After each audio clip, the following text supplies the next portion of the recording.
30 сабақ. Қараңғылықтың қажеттілігі. Сен қараңғылық не үшін қажет екенін түсінесің. Кел, ойланайық. Қараңғылық адамға қажет пе? Суретте не байқадың? Адамдар қай бөлмеде жайлы ұйықтайды? Білгенің жөн. Қараңғы деген жарықтың түспеуі, еш нәрсенің көрінбеуі. Жарық түспеу үшін адам бөлме терезелерін қараңғылайды. Қараңғы бөлме ұйықтауға жақсы. Қараңғылық театр, кинотеатр, планетарий, ойын-сауық орындарында қажет. Зерттейік.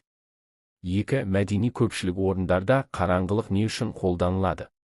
Суреттердегі жазулар, театр, кинотеатр, планетарий. Тәжірибе жасайық.